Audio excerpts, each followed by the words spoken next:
The telegraph is still clicking. That is the first thing that matters. On day 3 of a 90-day mission, 500 modern Navy SEALs have just done something no army in the 19th century could have imagined. They infiltrated the Confederate capital in complete darkness, neutralized the government's highest leadership, and burned the main telegraph routing exchange to ash. The mission was nearly flawless. The outcome was almost catastrophic. Because the telegraph is still clicking. Different fingers, same keys, same orders. The war machine below the Confederate president is already moving, and 30,000 men are still marching north. That is the question this campaign actually has to answer. Not whether 500 elite operators can outshoot a 19th century army. They can, for a while. The question is whether 500 men with finite bullets, decaying batteries, and zero resupply can force the strategic surrender of a war effort involving roughly 750,000 men before they simply run out of everything. Night vision changes war. Third-generation panoramic goggles turn pitch-black Richmond into a gray-green photograph, every sentry's position outlined against lamplight they cannot see past. Confederate guards carried lanterns. They might as well have carried targets. The breach team moved through the Spotswood Hotel's service entrances without a single musket report. Suppressed carbines are not silent. They are quiet enough that confused soldiers, firing blind into the alley from upper windows, produced more noise than the operators who killed the 14-man patrol crossing their exfiltration route. The whole patrol went down in 40 seconds. Thermite charges melted the telegraph switchboards while demo teams worked the executive quarters upstairs. 3 SEALs died.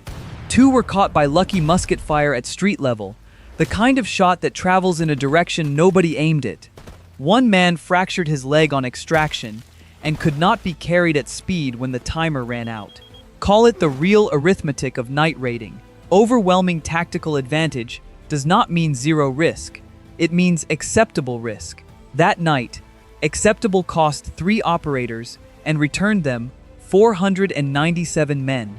Here is the assumption that almost ended the campaign before it started. Eliminate the Confederate president and the Confederacy surrenders. This is the logic of a corporate organization chart.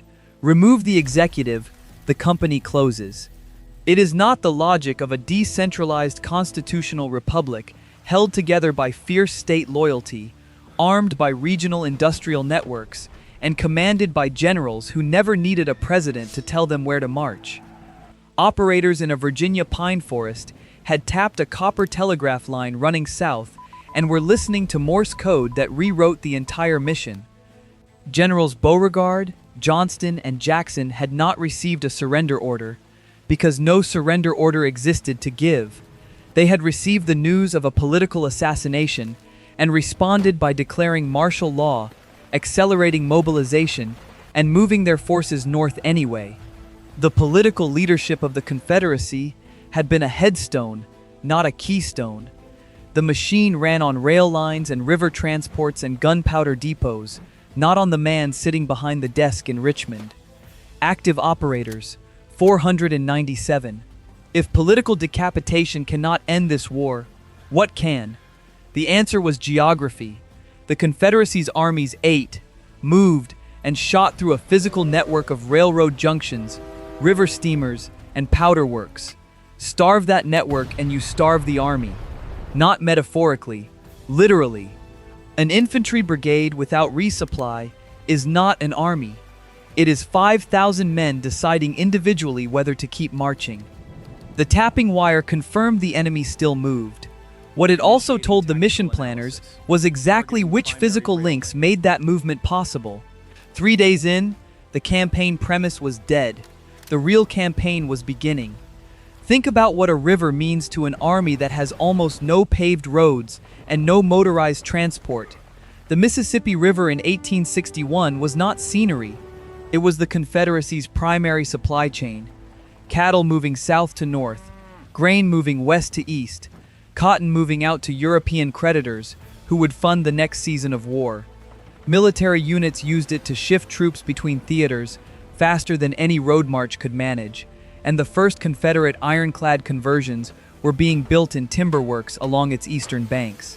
River fortifications like Fort Pillow were designed to stop what anyone with military sense expected: Union gunboats approaching from open water, cannon facing downstream, heavy timbers on the riverside, the rear docks and lumber slips, a 200-yard walk from a tree line.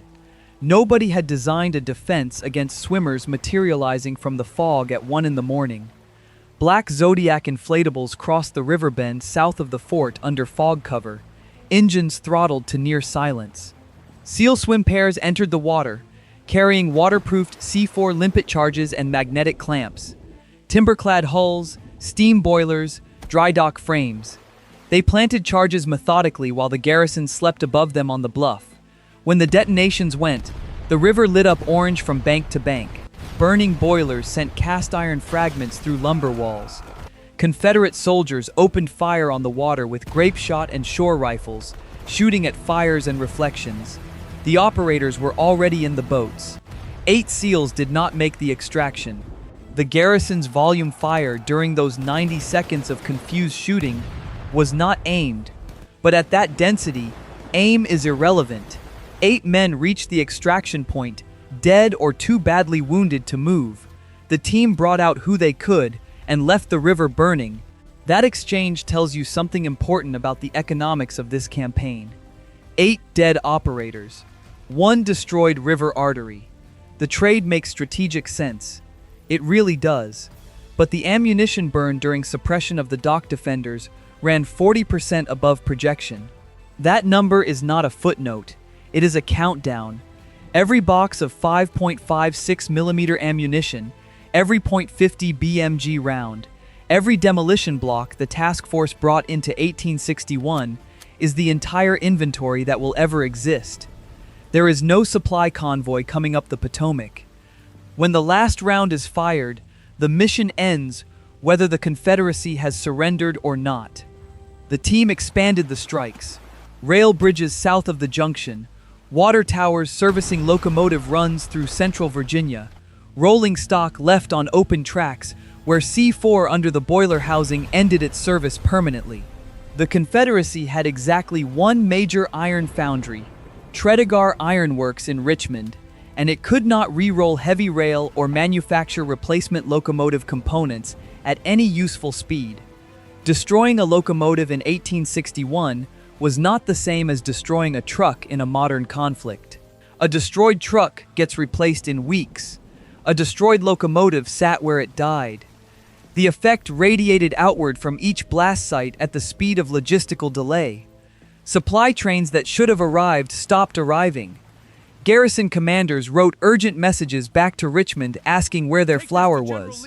Military units scheduled to move between theaters waited on sidings for trains that had been converted to scrap metal 2 states away. Active operators, 489, and the enemy had noticed something.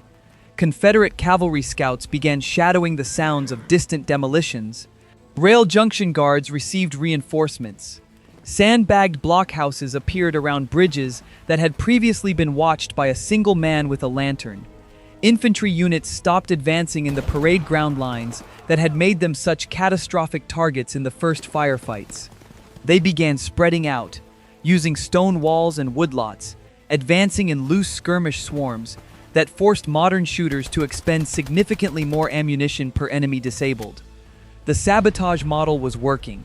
It was also getting more expensive with every raid. Confederate cavalry scouts around the Manassas Junction had been tracking the raiders by sound and sign for several days. They were building towards something specific, not a frontal charge, but a measurement. How many men are actually out there? The demolitions had been too widespread for a large force. The firefights had been too brief for a force that could hold ground. 100 SEALs had taken up position in the creek bed north of Manassas Junction to interdict a 30,000-man Confederate column still pushing toward Washington. From the front, that position looked like a massacre waiting for its victims. The lead Confederate regiments entered the corridor in standard march formation. Claymore command wires ran through the dew-wet grass where nobody thought to look. When the first chain detonated, it shredded the front of two advancing columns simultaneously. Confederate infantry, trained in Napoleonic tactics, did what their drill manuals instructed. They closed ranks to dress their lines. This is the instruction that made sense against muskets. Against interlocking automatic fire, it turned a regiment into a target cluster. 2 brigades broke. The rout was genuine, absolute, and terrifying to every soldier on that field. The first 40 minutes went exactly as planned. 0 SEAL casualties. The kind of engagement that, if you only see the opening, looks like proof that 500 modern operators are simply invincible. Notice what was happening in the woods behind the creek bed. The cavalry had been counting. They had heard the automatic fire, marked the positions, and ridden the tree line at 15 miles an hour around the open flank of the SEAL position. 3 regiments of Confederate horsemen emerged from the eastern woodline into the rear of an exhausted, overheated force that had just burned through a third of its Manassas ammunition budget and had not set rear security deep enough. Modern carbines overheat. This is the fact that changes the entire equation in that tree line. After 40 minutes of sustained automatic fire, barrel gas tubes were degrading. Weapons that had performed flawlessly at the creek bed now required operators to choose carefully between speed and function. Smoke grenades went out. Fragmentation traps went down. Sidearms came out. The withdrawal became a brawl. Confederate cavalry at close range, using shotguns and revolvers rather than muskets, is not a mismatch that superior technology resolves cleanly. It is geometry. Horses cover ground. Suppressors do not matter when the enemy is close enough to see your face. 23 SEALs died in those woods, killed in the fighting withdrawal, overrun when they could not break contact fast enough. The single deadliest engagement of the campaign. Active operators, 466. The myth of invincibility did not just die at Manassas. It sent a message in both directions. For the Confederates, it confirmed that the raiders were small, foot-mobile, and vulnerable the moment their magazines ran dry and their flanks were exposed. For the mission planners, it confirmed something the Richmond pivot had already suggested. Winning tactical firefights was not the mission. Winning tactical firefights was a way of consuming the mission. Open terrain was now off the table. No more choke point defense. No more holding ground while cavalry worked around unprotected flanks. Night-only raids on infrastructure, with shorter target lists, because the available resources to strike them were declining with every operation. That field table, 50 miles from Manassas, held the real decision. Ammunition running in one direction. The map of what remained to destroy going the other. Powder works in the Shenandoah Valley. A major rail terminal in Charleston. Between those targets and the mission's deadline stood 62 days, 466 men, and no margin for another victorious disaster. Union couriers had been asking the SEAL commanders for weeks to anchor a defensive line between the Confederate advance and Washington. The logic was obvious. They had just demonstrated they could shatter a brigade-strength assault in 40 minutes. Why not position them on the capital's approaches? The mission planners said no. Every round fired in a defensive engagement is a round not fired at a locomotive or a powder vat. Washington could be defended by the Union's own 90,000-man force. The Confederacy's powder supply could only be targeted by the 466 men who still had the equipment to reach it. All remaining demolition capacity, all remaining ammunition, and every man still operational went against the system's irreplaceable physical links. Not the Army. The Army's ability to remain an army. The Shenandoah Valley Powder Works ran at night. An 8-person strike team moved in on day 48 on battery reserves that were critical. Third-generation night vision still functioned. Barely. The panoramic displays that had made Richmond look like daylight were dimming at the edges, indicators ticking toward the last hours of their operational reserve. The team bypassed earthen berm sentries on the last usable battery power, placed thermite grenades inside saltpeter crystallization vats, and extracted while the chemical fires became self-sustaining. 2 operators took industrial shrapnel. Neither was evacuable. Both kept moving. Confederate cannon units across Virginia did not go silent overnight. That matters. The effect was not dramatic. They went on to half-powder rations, forced to choose which engagements justified burning irreplaceable charges. Ammunition restriction in an army is a disease that moves slowly and then all at once. Artillery commanders were rationing shells. Some batteries had become expensive furniture. Charleston on day 72 was different from every previous target. Everything that made it difficult was deliberate. A 200-man veteran garrison had read the pattern of the previous weeks and fortified the rail hub properly. Sandbagged positions inside brick freight warehouses, overlapping fields of fire, concentrated musket volleys through wooden partitions at any approach. The rear dock approach that worked at Fort Pillow was now a prepared kill zone. The breach went in with 40mm grenade launchers, clearing initial entry points. C4 on time delay against the locomotive turntables and boiler assemblies. The warehouse fighting that followed was not surgical. Room-to-room work against defenders who knew the layout, had prepared their angles, and were not afraid of opponents who looked different and shot quietly. 13 SEALs died in that terminal, not from spectacular deficits in tactical skill, but from the compounding pressure of close combat in enclosed spaces against a prepared garrison that had nothing to lose. Total losses, 47. Active operators, 453. The radios were running on components showing battery failure indicators. Electronic sights that had given every operator a first contact advantage in the dark had reverted to iron sights 3 operations ago. The equipment was not failing catastrophically.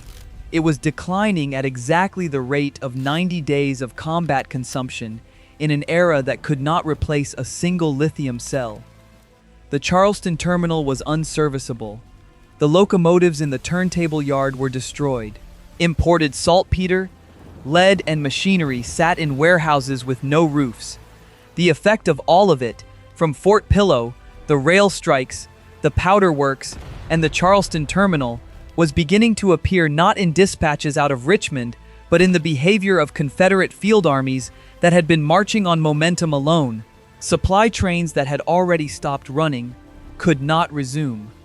Artillery units that had been rationing powder could not resupply. Garrison troops who had been eating on contracted schedules began receiving smaller contracts. Then nothing. Soldiers began making the calculation that every infantryman eventually makes when the army stops being able to feed him. Desertion is not surrender. It looks different. Smaller, quieter, individual. A man leaves his post at 3 in the morning and walks toward home. Then another. Then 100 men from the same company, each making the same private calculation. By day 89, Confederate field formations along the Virginia and Maryland borders were losing coherence not from combat, but from arithmetic. Grain had not arrived in 40 days. Boot requisitions had gone unanswered. Powder allotments were a fraction of the previous months. Operators reached the Potomac Overlook mud-caked, equipment worn down to analog instruments and empty magazines. Through binoculars, they watched men across the river set their muskets in the mud and walk away from them. Not a dramatic ceremony. Not a formal surrender with officers exchanging swords. Thousands of individual decisions made by men who had concluded that the army behind them no longer existed as a functional organization. 453 operators signaled Union pickets with smoke markers. The radios were dead. The last 5.56mm round had been fired at Charleston. Could 500 Navy SEALs solo the United States Civil War? Here is the honest answer. Yes, within this locked 90-day scenario, but only by refusing to fight it on any terms the Civil War understood. Not as an army facing an army. Not as assassins removing a government. As engineers removing the physical preconditions that allow an army to continue being an army. The price was 47 operators, every modern round the force carried, dead electronics, and no operational reserve for anything that followed day 90. Weather. The campaign was not repeatable.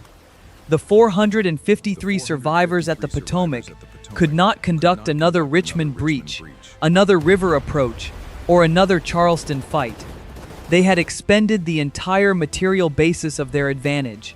The field armies dissolved, the shooting stopped, and the conflict's deeper argument, the one over what kind of nation this would be, who counted as a person, and who held property in whom, remained entirely untouched by the logistics campaign. The rails were silent. The powder houses were ash. What the war had actually been fought over still had no answer that 500 SEALs, or their ammunition, could provide. You can stop the trains. You cannot end the argument the trains were carrying.